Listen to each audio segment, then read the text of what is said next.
engines running. Launch commit. Liftoff. The tower is clear.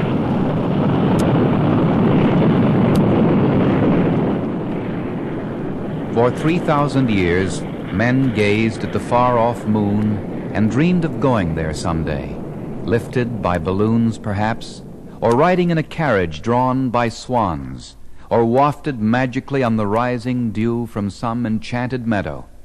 But it was all just a dream, all purest fantasy. Until in 1961, someone said, "I believe we should go to the moon." John F. Kennedy, President of the United States, proposing to Congress what was to become the greatest scientific technological effort ever undertaken by any nation in time of peace. I believe that this nation should commit itself to achieving the goal, before this decade is out, of landing a man on the moon and returning him safely to the earth. No single space project in this period will be more impressive to mankind or more important for the long-range exploration of space, and none will be so difficult or expensive to accomplish. Kennedy offered the moon trip as an imperative that had nothing to do with a race into space. Space is open to us now, and our eagerness to share its meaning is not governed by the efforts of others. We go into space because whatever mankind must undertake, free men must fully share. But there was a race, and in that race at that time, the United States was faring poorly. 43 days before Kennedy took his moon proposal to Congress, this electrifying announcement from across the sea. Говорит Москва. Работают все радиостанции Советского Союза. Московское время 10 часов 2 минуты. Передаем сообщение ТАСС о первом в мире полете человека в космическое пространство. Radio Moscow, April 12, 1961, announcing the first manned orbital spaceflight. Another first in a long, and for America, disheartening line of Soviet firsts. And then from space, this voice.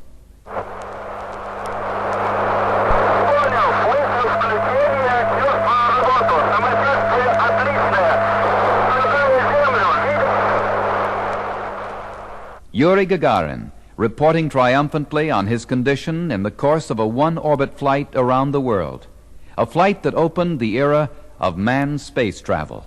Now it is time to take longer strides, time for a great new American enterprise, time for this nation to take a clearly leading role in space achievement, which in many ways may hold the key to our future on Earth. At the time Kennedy proposed the moon landing, there had been only a single brief suborbital flight by an American, astronaut Alan Shepard's famous AOK mission, up and down in 15 minutes. Then 9 months later, the unforgettable orbital mission of John Glenn, which captured the world's imagination as the Russian flights had never done, because it was all out in the open, in real time, from liftoff to splashdown. This is Friendship 7. I'll try to describe what I'm in here. I'm in a big mass of some very small particles that are brilliantly lit up like they're luminescent. I never saw anything like it. They're around they're coming by the capsule, and they look like little stars, a whole shower of them coming by. In the months that followed Glenn's Mercury flight, things were happening at a furious pace.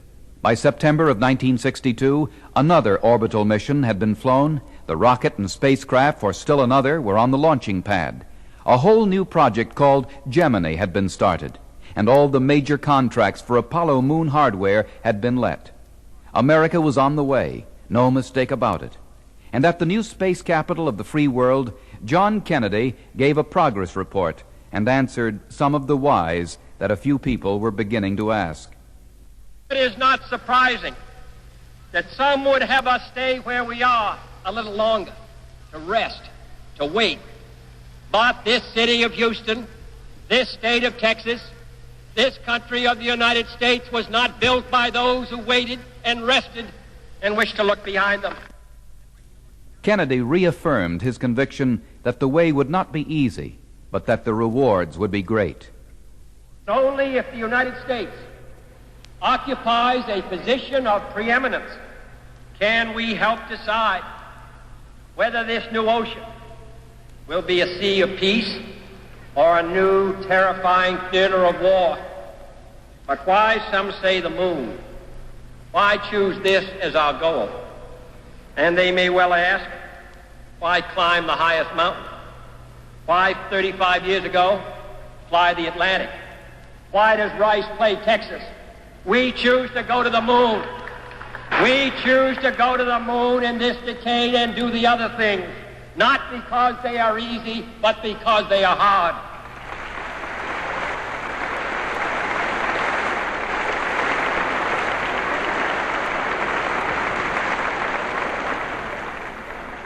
The great British explorer George Mallory, who was to die on Mount Everest, was asked why did he want to climb it. He said, because it is there. Well, space is there, and we're going to climb it. And the moon and the planets are there. And new hopes for knowledge and peace are there. And therefore, as we set sail, we ask God's blessing on the most hazardous and dangerous and greatest adventure on which man has ever embarked. 1962, 63, 64. Slowly across the land, the fabric of Project Apollo began to take shape. In Louisiana, an outmoded white elephant of a World War II airplane factory that had lain idle for nearly 20 years is transformed into a surgically clean aerospace workshop for the fabrication of the biggest rocket the world had ever seen. In Florida, swamps are drained, pilings driven, scaffolding erected for the largest building in the world, the Vehicle Assembly Building for rockets to the moon. And 3 miles away, the jumping-off place for Apollo 11, in a day still years in the future, Moonport Launch Pad 39A. And as hundreds of thousands of men and women fell to the task that had been set by a president now dead, it was at last apparent that Apollo really was more than a dream. And the new president, Lyndon Johnson, reaffirmed the goal. We intend to land the first man on the surface of the moon. And we intend to do this in the decade of the 60s. America was taking longer strides, as Jack Kennedy had said, but still the Soviets were ahead. By the end of 1964, Russian cosmonauts had flown 7 missions, one 5 days in duration, one involving a woman, one with a crew of 3. And all America had to show was Project Mercury, 2 suborbital flights, 4 orbital, none as much as a day and a half in duration. But a turn in the tide was at hand, and beginning in 1965, the United States drew ahead of the Russians in space, never to be seriously challenged again. The last great bit of Soviet one-upmanship came in March of 1965, just a week before the scheduled launch date of the first manned flight in Project Gemini. Soviet cosmonaut Alexei Leonov, one of the 2 men in a spacecraft called Voskhod 2, took a walk in space. 3 months later, an American astronaut duplicated this feat, the last bit of catching up the United States would have to do. And this historic exchange took place between a man on the ground and another in orbit high above the southern United States. I don't even know exactly where we are, but it looks like we're about over Texas again. Jimmy 4, Houston, Capcom. As a matter of fact, it looks like Houston down below us.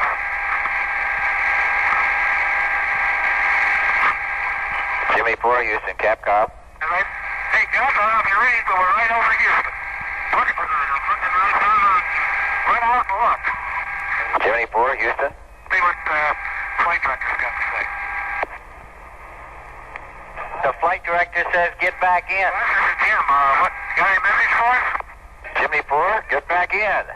Edward H. White II, America's first spacewalker, exulting over the beauty of a sight that he, alone among all Americans, had beheld. And urgently from the ground, the voice of capsule communicator Virgil Gus Grissom, the first man in the world ever to fly in space twice. These 2 voices were stilled less than 2 years later. by the worst disaster in the annals of space. The shocking, tragic, and as it turned out, utterly needless fire on launching pad 34. The date, January 27, 1967. The cost, 3 lives. Grissom, the commander, White, the second in command, and rookie Roger B. Chaffee. The trio selected to be the first to fly an Apollo mission, hopefully on the 21st of February, 1967.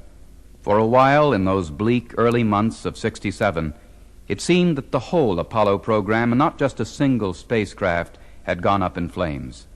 And even the strange coincidence 3 months later of a Russian cosmonaut's death in a space accident did nothing to dispel the shock and horror of the Apollo fire. But in space, as on Earth, life goes on, and the momentum behind Apollo was such that the project could only be slowed, not stopped. 8 flights in Gemini after White's walk in space had already given America some enviable experience in sailing this new ocean. And new names emerged that were to become familiar throughout the world. Borman and Lovell, world record holders for sustained endurance flight. Schirra and Stafford, first rendezvous in space. Armstrong and Scott, first orbital docking, and the first space emergency. We were just barely able to hold our own, but the rates were too excessive for an unknown, so we continued to attempt to send ACS off cycle left and at the same time check our switch position. Roger. We switched tried to turn our own space control system off, and the combination continued to wind up, so we had to go back on before the rates became intolerable. Young and Collins, new space altitude record. Lovell and Aldrin, a record for sustained walking and working in space. Thus were the men for the moon trained. And when Project Gemini ended 2 months before the Apollo fire, the United States had 19 experienced astronauts with a total of nearly 2,000 hours of time in their space logbooks, a 4-to-1 advantage over a Soviet program that at last seemed to be running out of gas. And still the push went on. Relentlessly the moon was put under science's magnifying glass with the flights of such wonderful machines as Ranger, Surveyor, and Orbiter, so that in the end, when men were finally ready to go, the whole moon had been mapped with great accuracy, even the side which until Christmas Eve of 1968 no man had beheld with his own eyes. One of the early lunar explorers was Ranger 9, which gave mankind its first live television show from the moon as it plunged toward the crater Alphonsus in 1965. 20 seconds to go. Pictures look good.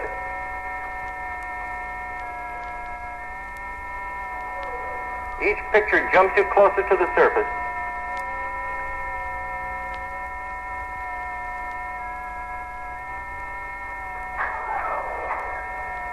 We've impacted.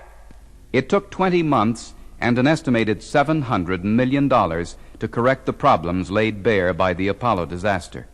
But finally, the project was up to speed again. 2 unmanned test flights of the mighty Saturn V gave NASA the confidence it needed to turn on the go signal at last. And in October of 1968, Walter Schirra, veteran of both the Mercury and Gemini programs, along with 2 rookies named Don Isley and Walter Cunningham, took an 11-day ride in Earth orbit, a mission called Apollo 7, which the official record keepers class as a 101% success.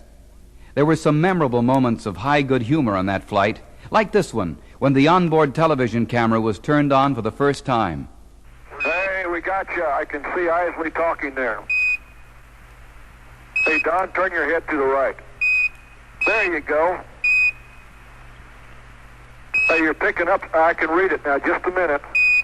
It says from that lovely Apollo something. You guys should write high atop something. Looks good. I can see Wally Hamlet now, and Don has a smile on his face, and there's Walt. But definition is pretty good down here. I can see the center hatch. Actually, I'm amazed. It looks real good. Hey, Don, how about saying something since you're panned? Say again? Hey, I can read you. I can see you loud and clear. Really looks good. I'm amazed. We're coming in heads down. You want us to point? Lean back a little bit. You're too close to the camera. There you are. We'll have Cecil B. de Stafford down here directing. You forgot to shave this morning, Edwin. Lost my razor.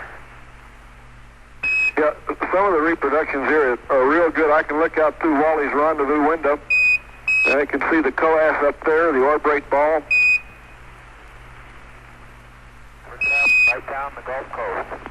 Okay, what's the next one? A little closer, Wally.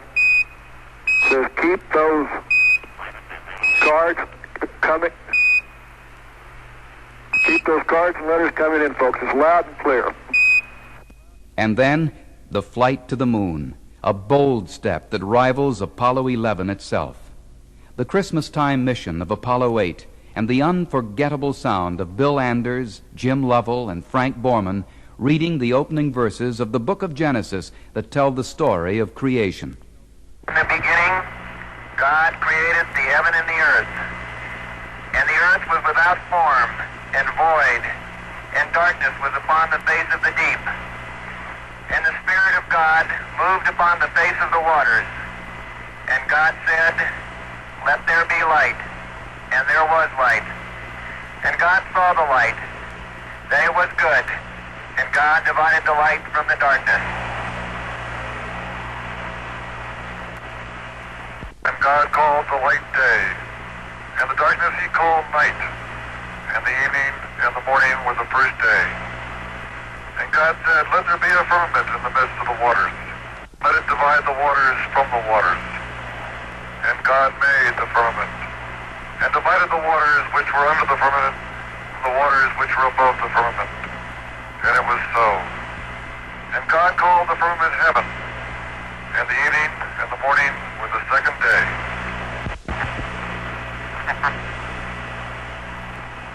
God said, let the waters under the heaven be gathered together into one place, and let the dry land appear, and it was so. And God called the dry land earth, and the gathering together of the waters called he seas. And God saw that it was good. And from the crew of Apollo 8, we close with good night, good luck, a Merry Christmas, and God bless all of you on the good earth. They saw close up, those Apollo 8 astronauts, what no man had ever seen before: the lunar surface from 69 miles, the hidden back of the moon. And to Jim Lovell, it looked like this. The vast loneliness up here of the moon is awe-inspiring, and it makes you realize just what you have back there on Earth. The Earth from here is a grand oasis in the big vastness of space. The world waited in silence early on Christmas morning to learn whether Apollo 8 would come out of moon orbit and head back home to Earth, and it did. And for nearly 3 days, the Earth watched itself grow steadily bigger on television screens. And then finally, in the pre-dawn hours over the Pacific, a jet passenger plane saw a shaft of light dart across the sky and watched the fireball of Apollo 8 streak through the upper atmosphere toward a safe and happy ocean splashdown. And shortly after, President Johnson echoed other Americans' thoughts. You've seen what man has really never seen before. You've taken all of us, all over the world into a new era. And my thoughts this morning went back to more than 10 years ago in the Pedernales Valley when we saw Sputnik racing through the skies, and we realized that America had a big job ahead of it. It gave me so much pleasure to know that you men have done a large part of that job. The Apollo 8 astronauts could not have made a lunar landing if they had wanted to, because their spaceship carried no LEM, no lunar module equipped to make a moon touchdown. The first flight of a LEM with men aboard in Earth orbit not near the moon came in March, and we heard again the voice of an exhilarated spacewalker, Rusty Schweikert, alone on the porch of Spider, the Apollo 9 lunar module, as Dave Scott in Gumdrop photographed and talked to him. Now for a win of you. It really is. There's the moon right over there. Okay, good. Why don't you say hello to the camera or something? Hello there, camera. Oh, this is Baja, California. Oh, very pretty. Then the tricky business of rendezvous and docking, carried out competently but not without difficulty by the Apollo 9 commander Jim McDivitt, as Dave Scott gave him calm words of advice and encouragement. Now you're coming in. That's good. There you go. I think you got a handle on it now. But it keeps disappearing. Now you're looking pretty good.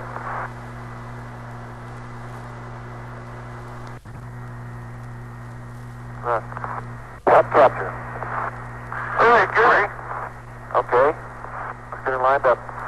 Okay, why don't you do it? I can't tell where it is. We're free now.